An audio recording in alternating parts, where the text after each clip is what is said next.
प्रभु यीशु के सामर्थ्य नाम में आप सबको जय मसीह की। Praise the Lord. आज के इस पवित्र दिन के लिए प्रभु का धन्यवाद हो। आइए इस समय अपने मनन के लिए हम प्रभु के वचन को निकालें। मेरे साथ यूहन्ना के सुसमाचार अध्याय 16 और उसके 22 वचन को निकालिएगा। इस प्रकार से लिखा है, उसी प्रकार तुम्हें भी अब तो शोक है, परंतु मैं तुमसे फिर मिलूंगा और तुम्हारे मन आनंद से भर जाएंगे और तुम्हारा आनंद कोई तुमसे छीन ना लेगा। Praise the Lord, hallelujah. प्रभु के लोगों, यदि मैं आपसे एक सवाल पूछूं, आपके जीवन का कठिन सबसे दुखी क्षण कौन सा है? वो कौन सा समय था जब आप सबसे ज़्यादा दुखी और पीड़ित और शोकित थे? शायद आप में से कुछ लोग कहेंगे, मेरे प्रियजन की मृत्यु, बहुत लंबे समय तक अस्पताल में भर्ती होना, हमारे घर का टूट जाना, या हमारे घर में बाढ़ का आना, या मेरा फेल हो जाना। ऐसी तरह तरह की बातें आपके मनों में होंगी, जिसे इस समय आप इस वचन को सुनते समय स्मरण करें। वो आपके जीवन का सबसे दुख क्षण था। पर वो क्षण बीतने के बाद आज वर्तमान दशा को देखकर आप क्या कह सकते हैं? वो समय जिसमें आपने जिया, उस दुख को झेला, कितना पीड़ादायक था, परंतु परमेश्वर ने उस स्थान से निकालकर आपको यहाँ तक लाया।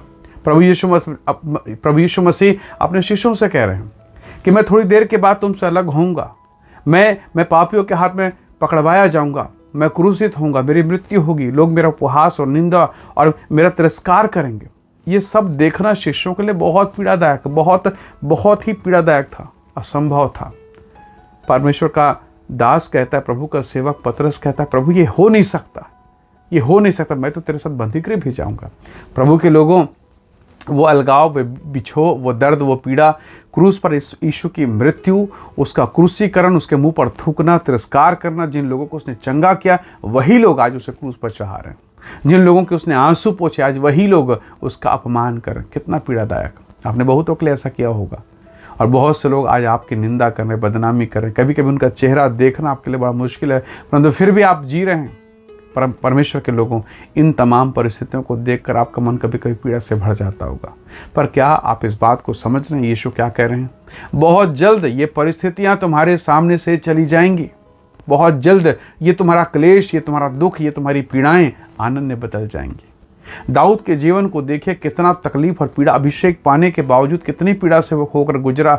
उसका मित्र बन गया। जिस राजा के जीवन से, जिस शाऊल के जीवन से उसने दुष्ट आत्मा निकाला, वही शाऊल आज उसके प्राण लेना चाहता है, उसको मारना चाहता है। फिर भी वो छुपता, भागता, बचता, बचाता रहा। अंत में उसने एक चीज कहा कि यहोवा मेरा चरवाहा है, मुझे कोई घटी न होगी। उसने कहा भजन 23 में, वो शत्रु के सामने मेरे लिए मेज बिछा देता है। Praise the Lord, hallelujah. कैसा अनुग्रह। प्रभु के लोगों, आज आप पीड़ा में हैं, परेशानी में हैं, पर एक समय आएगा यही पीड़ा, यही परेशानी आपके लिए आनंद का विषय होगा। जैसे यीशु ने कहा, एक महिला प्रसव के समय असहनीय पीड़ा बर्दाश्त करती है, झेलती है, असहनीय पीड़ा, वो बिल्कुल भी उसे सहने को तैयार नहीं, पर वो सहती है। क्यों? क्योंकि एक सुंदर बच्चा उसे मिलने वाला है। Praise the Lord. एक नए जीवन की शुरुआत होने वाली है। अद्भुत ही अनुग्रह। परमेश्वर के लोगों, प्रभु यीशु मसीह क्रूस पर इसलिए पीड़ित हुए, इसलिए उन्होंने सब कुछ बर्दाश्त किया ताकि वो आपको बचा सके, वो मुझे बचा सके। ये अनुग्रह, ये प्रेम था। और जब तक पीड़ा नहीं है, जब तक आपके जीवन में क्लेश नहीं है, उस महिमा तक कैसे पहुंचेंगे? बाइबल कहती है, इब्रानी की किताब अगर आप निकाल कर पढ़ें, विशेषकर इब्रानी की पुस्तक 12:2 में लिखा है, उस दुख के आगे जो महिमा था, उसके लिए उसने सब कुछ को सह लिया। परमेश्वर का वचन कहता, उस आनंद के लिए उसने सब कुछ, उसने क्रूस के मृत्यु को सह लिया। Praise the Lord. वो वहां पर है, क्रूस के उस पार।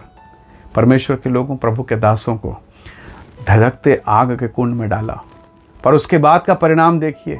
जो खुद आग के कुंड में डालता है, इसलिए क्योंकि उन्होंने राजा के सामने घुटने नहीं टेके, राजा के सामने नतमस्तक नहीं हुआ, और आज वही राजा उनके सामने घुटना टेके हुए हैं। Hallelujah, praise the Lord. परमेश्वर के लोगों, जिस महिला ने झूठा आरोप लगाकर यूसुफ को जेल में डाला, उसके जेल में डालने के कारण देखिए वो राजा के करीब में पहुंच गया। नहीं तो जीवन भर वो गुलामी में रहता, वहीं उसी घर में पाप में पड़े रहता।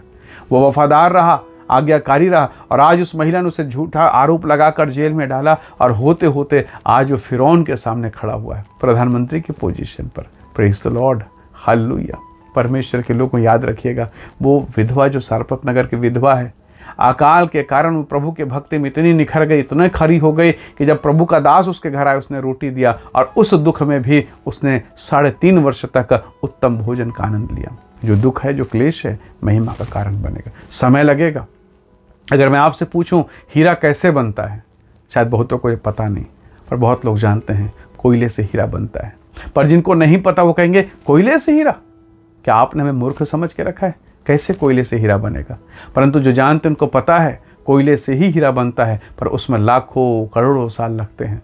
वो अत्यधिक दाब, ताप, अत्यधिक गर्मी, अत्यधिक प्रेशर में रहने के कारण एक समय हो जाता है कि वो काला हीरा, वो काला कोयला हीरा में कन्वर्ट हो जाए। वो काला हीरा ही है। जो वर्तमान में तो काला दिख रहा है, पर अगर उसे प्रेशर दिया जाए वो हीरा बन सकता है। क्या आप जानते हैं मेरे भाई मेरी बहन, आप भी काले हीरे के समान हैं। दिख तो रहें काले, दिख तो रहें अभी वर्तमान में असहाय, पीड़ित। आपका जीवन अभी काला है, अंधकार है, पर एक समय आएगा जब उसका अनुग्रह का दबाव, उसकी पीड़ा और संसार की बातें जब आपके जीवन में आएंगे, अगर आपने सह लिया, बर्दाश्त कर लिया, तो वो काला हीरा चमचमाता हुआ, चमकता हीरा बन जाएगा। प्रभु आपको वही बनाना चाहता है। बाइबल कहती है तुम्हारा परखा हुआ विश्वास बहुमूल्य सोने से उत्तम है। Praise the Lord, hallelujah. और उसी अनुग्रह को प्रभु मुझे और आपको देना चाहता है। प्रभु ने कहा तुम्हारा शोक आनंद में बदल जाएगा। जीवन में पीड़ाएं तो हैं, तकलीफ़ें तो है, अकेलापन, पति से परेशानी, पत्नी से परेशानी, जीवन के विषम परिस्थितियां, नाना प्रकार की दशाएं आज आपको घेर रही हैं, पर विश्वास योग्य रहिए, वफादार रहिए, प्रभु आप पर दया करेगा। उसका वायदा है। बाइबल कहती है जिसे वो बेटा बनाता है उसे वो कोड़े लगाता है। प्रभु के लोगों, अपने सकेती में, अपने पीड़े में, अपनी दुर्बलताओं के समय में अपने जीवित परमेश्वर का धन्यवाद कीजिए। निसंदेह स्वर्ग का परमेश्वर आपको अपने समय पर आशीष देगा। एक समय आता है, पतझड़ का मौसम, सारे पत्ते गिर जाते हैं, लोग कहते हैं हाय ये तो मर गए, ये तो सूख गया, अब तो कोई उम्मीद नहीं। पर फिर उसके बाद बसंत का मौसम आता है और फिर वही मरा हुआ सा दिखने वाला पेड़ लहलहाने लगता है और सबसे खूबसूरत हो जाता है। प्रभु आपके समय में यदि उसने पतझड़ भेजा है तो वो आपको बसंत भी भेजेगा, वो आप पर अनुग्रह करेगा और आप महिमा में फलवंत होते जाएंगे। प्रभु इन वचनों के द्वारा आपको आशीष दे, आपसे बातें करें। आइए दुआ करें। सर्वशक्तिमान पिता, आज के इस अद्भुत दिन के लिए धन्यवाद। मेरे प्रिय भाई बहन पर दया कर। ये पीड़ा, तकलीफ, वेदना, अकेलेपन, मृत्यु, शोक और नाना प्रकार की दशा में है प्रभु, आप इनकी सहायता करें, इन्हें आशीष दें और इनके जीवन में तेरी महिमा प्रकट होने पाए। प्यारे पिता, इनके शोक में अपने सामर्थ्य प्रकट करें ताकि इनका क्लेश, इनकी पीड़ा इनके जीवन में अनुग्रह का कारण होने पाए। प्रभु आप इन्हें छुटकारा दें, आशीष दें, आप इन्हें ब्लेस करें। सारी महिमा देते हुए विनती प्रभु यीशु के सामर्थ्य नाम से मांगते हैं, आमीन, आमीन। प्रभु आप सबको बहुत ऐसे आशीष दे। Praise the Lord. जय मसीह की।